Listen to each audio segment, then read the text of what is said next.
हाय मेरे प्यारे स्टूडेंट। कल मैंने बताया था कि बगल विधि क्या होती है, फाट विधि क्या होती है। आज बताऊंगी कषा विधि। कषा विधि क्या होती है? विप और टंग ग्रैफ्टिंग।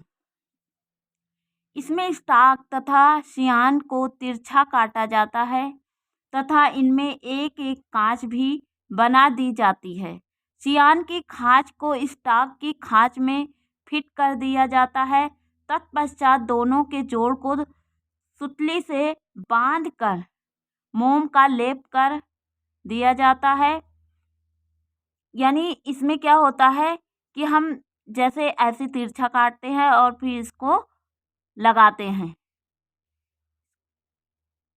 और फिर इसी में मोम लगाकर चिपका देते हैं और फिर सुतली यानी जो सुतरी होता है, धागा यानी रस्सी की तरह होता है, उससे हम क्या करते हैं, इसको बांध देते हैं ताकि वो पेड़ अलग ना हो। तो इसी तरह मोम लगाकर लेप कर देते हैं और सुतली से बांध देते हैं। तो ये पेड़ क्या होता है, ये कषा विधि द्वारा होता है। तो ये क्या होते हैं, कृत्रिम कायिक प्रवर्धन में आते हैं। अब देखते हैं कि क्या नंबर 3 है शाखा बंधन या अंत चापन, यानी अंतःचापन, इनर चेइंग। इस विधि के अंतर्गत रोपण की रूपांतरित विधि का प्रयोग करते हैं। यानी जो रोपण होता है, जैसे हम पौधे रोपण नहीं करते, माटी खोद कर पौधे लगाते हैं, उसी को रोपण कहते हैं। इस विधि में सामान्य घटिया जाति के पौधे के तने स्टॉक के ऊपर श्रेष्ठ उन्नत जाति के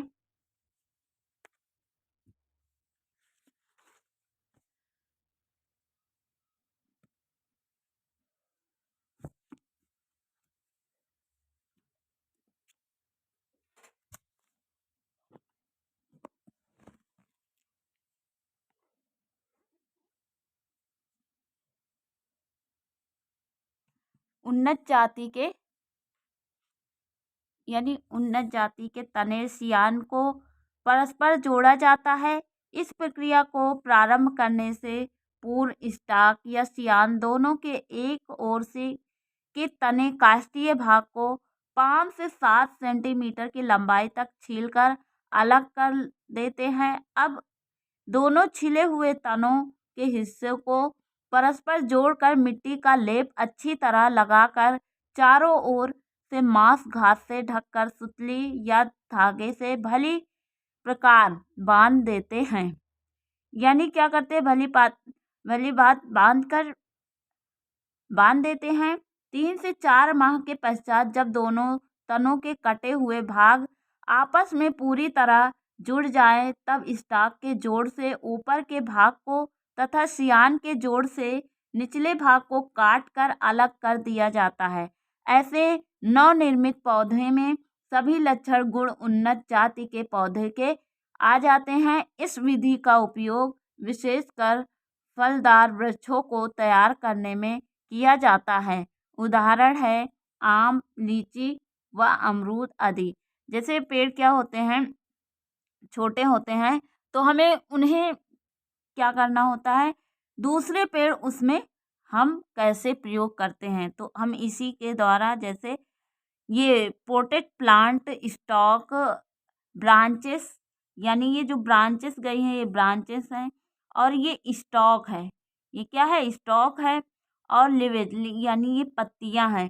तो इसमें क्या हुआ, दोनों को कनेक्ट किया, यानी एक ये पेड़ था, मान लो ये आम का पेड़ है और ये अमरूद का पेड़ है, तो आम और अमरूद को पेड़ को दोनों को ज्वाइंट करना है, तो इसी को कहते हैं शाखा बंधन तकनीक का, यानी शाखाएं कैसी बनती हैं और इसका नाम है शाखा बंधन या अंतःचापन।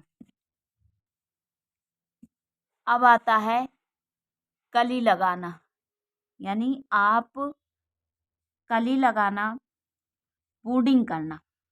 इस विधि के अंतर्गत एक तरह की रोपण तकनीक का ही प्रयोग किया जाता है। कई अर्थों में यह विधि रोपण विधि से मिलती जुलती है। इसमें उन्नत श्रेष्ठ जाति की कली समान जाति के पौधे के तने पर लगाई जाती है। प्रयोग के लिए चयनित उन्नत श्रेष्ठ जाति के पौधे को एक कली पर्व संधि सहित निकटवर्ती छाल को चाकू की सहायता से हटाकर पृथक कर लिया जाता है। जैसे एक पेड़ होता है तो उसकी छाल, यानी जैसे उसकी छाल इसी तरह छाल होती है, ऊपर का छिलका जो होता है इसी तरह निकाल लिया जाता है। जिस सामान्य जाति के पौधे पर यह कली लगानी होती है उसके तने को भूमि से थोड़ा ऊपर से काट देते हैं। कटे सिरे के नीचे टी के आकार का एक घाव बना देते हैं, यानी हम एक घाव बना देते हैं। अब कली को कटे हुए स्टाक के कट घाव में भली प्रकार फिट कर देते हैं, यानी फिट कर देते हैं। दोनों के जोड़ पर मिट्टी का लेप लगाकर मांस घास से जोड़ को ढकते हुए सुतली या धागे से अच्छी तरह बांध देते हैं।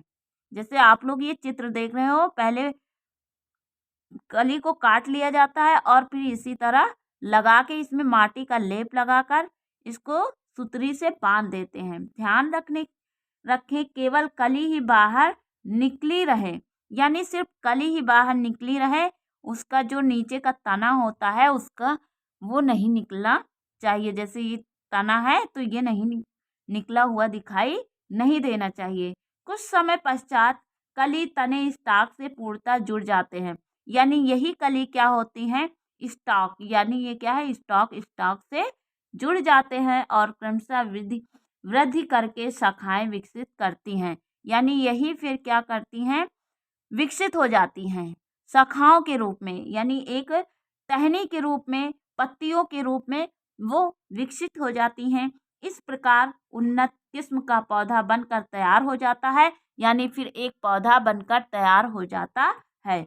उदाहरण नींबू, संतरा, आड़ू, अंगूर, बेर आदि को अच्छी किस्में इसी तरह व्यावसायिक स्तर पर तैयार की जाती है। यानी अच्छी किस्मों के, यानी आड़ू बहुत महंगा मिलता है, अंगूर है, बेर है आदि की अच्छी किस्में इसी तरह व्यावसायिक स्तर पर तैयार की जाती है, यानी इसका व्यवसाय होता है। आप लोग देखते होंगे, आप लोग के मार्केट में अधिक आता होगा। अब देखो नोट, इसमें क्या है, कुछ जैसे नोट होते हैं वो बात याद रखने वाली बात होती है, बहुत अच्छी बात होती है आपके नॉलेज के लिए। थोड़ा थोड़ा ही नॉलेज बहुत अच्छा होता है। नोट है, इस क्रिया में कलम की लंबाई, व्यास, मात्र, पादप की आयु व ऋतु पर ध्यान देना आवश्यक होता है। कभी कभी शाखा के निचले सिरे को ए अथवा अन्य हार्मोन से उपचरित करने से जड़ें शीघ्र निकल आती हैं। मूल, मध्यम, रूटिंग मीडियम, मृदा रेत अथवा वर्मी कल्चर हो जाता है। यदि कलम हरी व उसी वर्ष की शाखा से प्राप्त की जाती है तो उसे सॉफ्ट वुड कटिंग कहते हैं। यदि कलम पुराने तने की शाखा से प्राप्त की जाती है तो उसे हार्ड वुड कटिंग कहते हैं। यानी नए शाखे से जब कटते हैं तो उसे सॉफ्ट मीन्स क्या होता है, बिल्कुल सॉफ्ट क्लीन हो। वुड मीन्स क्या होता है, लकड़ी। तो सॉफ्ट वुड कटिंग से जुड़े शीघ्रता से निकलती है, जबकि हार्ड वुड कटिंग से जड़ें विलंब से निकलती हैं। कलम का चयन करते समय यह देखना आवश्यक होता है कि शाखा के टुकड़ों में कुछ कक्षस्थ कलिकाएं व पत्तियां अवश्य हों।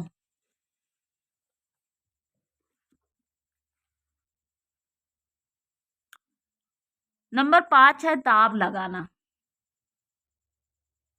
नंबर 5 है दाब लगाकर, यानी जो पौधे हम दाब लगाकर लगाते हैं उसे क्या कहते हैं, दाब लगाना, लेयरिंग। इस विधि के अंतर्गत ऐसे पौधों का चयन करते हैं जिसकी शाखाएं भूमि के समीप हो अथवा भूमि को छूती हों। इस क्रिया में पौधों के तने पर जड़ें रूट्स उगाई जाती हैं। इस विधि में ऐसे पौधे को चयन करते हैं जिनमें कलम लगाना सफल नहीं होता है। पौधे की भूमि के समीप वाला शाखा से चाकू द्वारा छाल हटाकर शाखा को झुकाकर नम मृदा में छोटा सा गड्ढा बनाकर अच्छी तरह से दबा देते हैं। सुनिश्चित कर ले कि छाल का हटा हुआ भाग ठीक प्रकार नम भूमि के अंदर रहे। इस स्थान की मृदा को लगातार जल द्वारा सींचते रहते हैं। कुछ दिनों के पश्चात कटे हुए भाग से आप स्थानिक जड़ें एडवेंटिशियस रूट्स निकलती हैं। इस शाखा को मात्र पौधे से काटकर पृथक कर देते हैं। इस प्रकार एक नया पौधा निर्मित हो जाता है। यानी इसका क्या होता है, एक पौधे को काट कर हम चाकू की छाल से हटाकर और उसको क्या करते हैं, मिट्टी से ही वो उपज बढ़ाता है। नंबर 6 है बंध लगाना या गूटी बंधन, गूटिंग। इस प्रकार के कायिक प्रवर्धन के अंतर्गत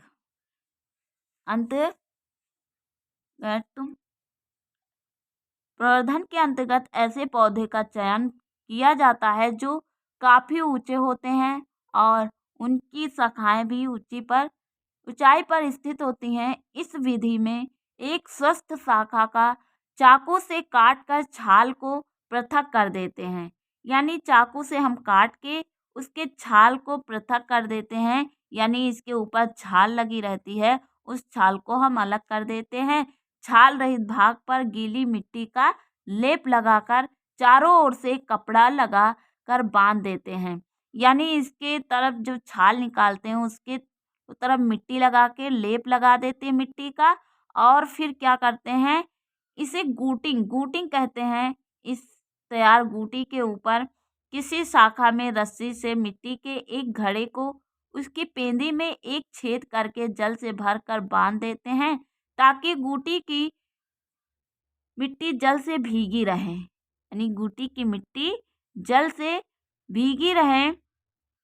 घड़े की पेंदी के छेद से रस्सी बांधकर गूटी के ऊपर के कपड़े पर लपेट देते हैं। इस प्रकार जल घड़े से रस्सी द्वारा आकर गूटी के कपड़े को नम बनाए रखते हैं। घड़े के जल को पुनः भरते रहना चाहिए ताकि जल की आपूर्ति बनी रहे। कुछ समय पश्चात देखते हैं कि गूटी के समीप से आप स्थानिक जड़ें निकलती हैं। यानी इसे क्या कहते हैं, गूटिंग कहते हैं। इसमें देखो एक छेद में, इसमें घड़े में एक छेद कर दिया गया है, उसमें रस्सी को डाल दिया गया। इसी रस्सी के माध्यम से धीरे धीरे पानी रिस होकर आ रहा है और यहाँ पर मिट्टी का लेप लगा है। तो इसी में क्या होता है, रिसाव होता है, कपड़ा जो होता है बंधा होता है, उसी में क्या होता है, नमी रहती है।